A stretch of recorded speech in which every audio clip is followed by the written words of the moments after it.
शहीद भगत सिंह ने कहा था कि किसी इंसान को मारना आसान है पर उसके विचारों को नहीं। दोस्तों, आज आपको और हमें जो आजादी मिली है वो इतनी आसान नहीं थी। हमें ये कभी नहीं भूलना चाहिए कि कई लोगों ने इसकी बहुत बड़ी कीमत चुकाई है और देश में जब भी आजादी का जिक्र होगा, शहीद आजम भगत सिंह का नाम खुद ब खुद सामने आ जाएगा। जिस जेल में भगत सिंह को फांसी दी गई थी, वहां के वार्डन चरत सिंह ने स्वयं कहा था कि अपने 30 साल के कार्यकाल में उन्होंने बहुत से लोगों को फांसी होते देखा, लेकिन किसी ने भी इतनी बहादुरी से मौत को गले नहीं लगाया था जितना भगत सिंह और उनके दोनों साथियों ने। भगत सिंह ने फांसी के फंदे को पहले चूमा।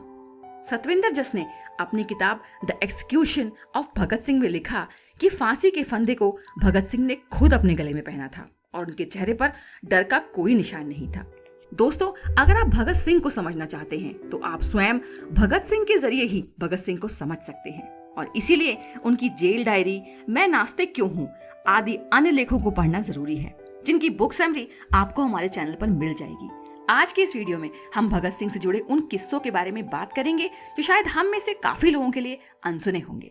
दोस्तों, क्या आपको पता है कि भगत सिंह क्रांतिकारी कैसे बने थे? भगत सिंह पहले हिंसा नहीं बल्कि अहिंसा के रास्ते पर चलकर देश को आजाद करवाना चाहते थे। 13 अप्रैल सन 1919 को हुए जलियांवाला बाग हत्याकांड ने भगत सिंह के बाल मन पर काफी गहरा प्रभाव छोड़ा था और इसीलिए साल 1920 में लाहौर के नेशनल कॉलेज से पढ़ाई छोड़कर वे गांधी जी के द्वारा चलाए जा रहे अहिंसा आंदोलन में भाग लेने लगे। लेकिन 1921 में चौरा चौरी हत्याकांड के बाद जब गांधी जी ने किसानों का साथ नहीं दिया तो इसका भगत सिंह पर बहुत गहरा प्रभाव पड़ा और ठीक इसके बाद चंद्रशेखर आजाद के नेतृत्व में गठित हुई गदर दल के वे हिस्सा बन गए। सिर्फ क्रांतिकारी ही नहीं बल्कि लेखक और व्याख्याता भी थे भगत सिंह। भगत सिंह सिर्फ क्रांतिकारी देशभक्त ही नहीं बल्कि एक अध्ययनशील विचारक, कलम के धनी, दार्शनिक चिंतक, लेखक, पत्रकार और महान मनुष्य थे। उन्होंने 23 वर्ष की छोटी सी आयु में फ्रांस, आयरलैंड और रूस की क्रांति का विशद अध्ययन किया था। हिंदी, उर्दू, अंग्रेजी, संस्कृत, पंजाबी, बंगला और आयरिश भाषा के वे मर्मज्ञ चिंतक और विचारक थे। भगत सिंह भारत में समाजवाद के पहले व्याख्याता थे। भगत सिंह अच्छे वक्ता, पाठक और लेखक भी थे। उन्होंने अकाली और कीर्ति 2 अखबारों का संपादन भी किया। जेल में भगत सिंह करीब 2 साल रहे। इस दौरान वे लेख लिखकर अपने क्रांतिकारी विचार व्यक्त किया करते थे। जेल में रहते हुए उनका अध्ययन बराबर जारी रहा। उस दौरान उनके लिखे गए लेख व परिवार को लिखे गए पत्र आज भी उनके विचारों का दर्पण है।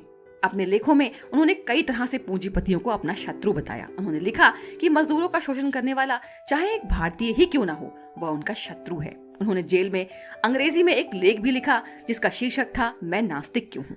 जेल में भगत सिंह व उनके साथियों ने 64 दिनों तक भूख हड़ताल की। उनके एक साथी यतीन्द्रनाथ दास ने तो भूख हड़ताल में अपने प्राण भी त्याग दिए थे। जेब में पिस्टल नहीं बल्कि डिक्शनरी रखते थे भगत सिंह। शहीद भगत सिंह करिश्माई क्रांतिकारी होने के साथ एक महान बुद्धिजीवी भी थे। आम लोगों में ये धारणा है और अक्सर ये कहा भी जाता था कि भगत सिंह हमेशा अपनी जेब में पिस्तौल रखते थे, लेकिन ये सरासर गलत है।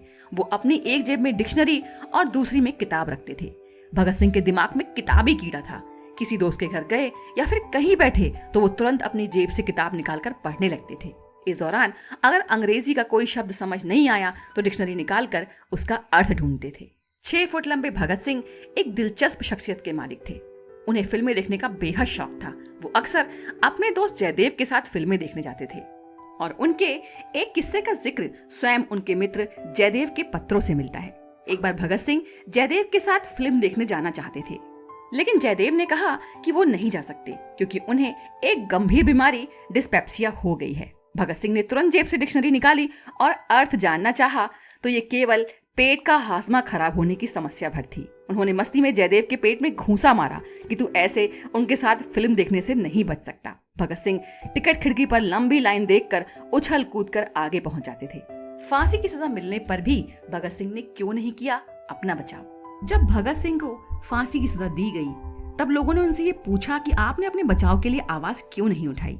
इस पर भगत सिंह का जवाब था कि इनकलाबियों को मरना ही होता है क्योंकि उनके मरने से ही उनका अभियान मजबूत होता है, अदालत में अपील से नहीं। जेल के वार्डन चरत सिंह भगत सिंह को बहुत मानते थे और अपनी तरफ से जो भी कुछ बन पड़ता था वो उनके लिए किया करते थे। उनकी वजह से ही लाहौर की द्वारकादास लाइब्रेरी से भगत सिंह के लिए किताबें निकलकर जेल के अंदर आ पाती थी। जेल की कठिन जिंदगी में भी भगत सिंह को किताबें पढ़ने का इतना शौक था कि एक बार उन्होंने अपने स्कूल के साथी जयदेव कपूर को लिखा था कि वो इनके लिए कार्ल लिबनेक की मिलिट्रिज्म, लेनिन की लेफ्ट विंग कम्युनिज्म और अपटन सिंक्लेयर का उपन्यास द स्पाई कुलबीर के जरिए भिजवा दें। भगत सिंह जेल की कठिन जिंदगी के आदी हो चले थे। उनकी कोठरी नंबर 14 का फर्श पक्का नहीं था, उस पर घास उगी हुई थी। कोठरी में बस इतनी ही जगह थी कि उनका 5 फीट 10 इंच का लंबा शरीर बामुश्किल उसमें लेट पाए। भगत सिंह को फांसी दिए जाने के 2 घंटे पहले उनके वकील प्राणनाथ मेहता उनसे मिलने पहुंचे। मेहता ने बाद में लिखा कि भगत सिंह अपनी छोटी सी कोठरी में पिंजरे में बंद शेर की तरह चक्कर लगा रहे थे। मेहता कहते हैं कि भगत सिंह ने उन्हें देखते ही उनसे पूछा कि क्या आप मेरी किताब रेवोल्यूशनरी लेनिन लाए या नहीं। मेरी किताब देते ही वो तुरंत ही उत्सुकता से उसे पढ़ने लगे। शायद वो जानते थे कि उनके पास अब ज्यादा वक्त नहीं बचा था। मेहता ने उनसे पूछा कि आप कोई संदेश देना चाहेंगे। तब भगत सिंह ने किताब से अपना चेहरा हटाए बिना ही कहा, सिर्फ 2 संदेश, साम्राज्यवाद मुर्दाबाद, इनकलाब जिंदाबाद। क्या आप जानते हैं कि कैदियों ने भगत सिंह की फांसी के बाद उनका सामान क्यों मांगा था? लाहौर सेंट्रल जेल में 23 मार्च 1931 की शुरुआत किसी और दिन की तरह ही हुई थी। फर्क सिर्फ इतना सा था कि सुबह सुबह जोर की आंधी आई थी, लेकिन जेल के कैदियों को थोड़ा अजीब सा लगा जब 4 बजे ही वार्डन चरत सिंह ने उनसे आकर कहा कि वो अपनी अपनी कोठरियों में चले जाएं। उन्होंने कारण नहीं बताया।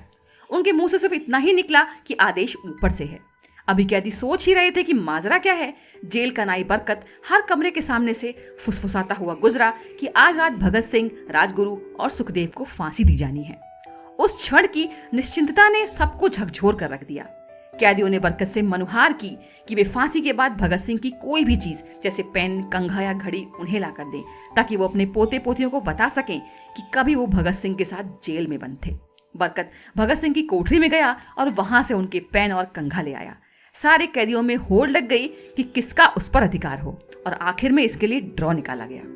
तो ये थी हमारी आज की वीडियो, जिसमें हमने भगत सिंह से जुड़े उन किस्सों को शामिल करने की कोशिश की जो शायद हमें भगत सिंह के विचारों के थोड़ा और करीब ले जाते हैं। हम आशा करते हैं कि आपको ये कोशिश पसंद आई होगी।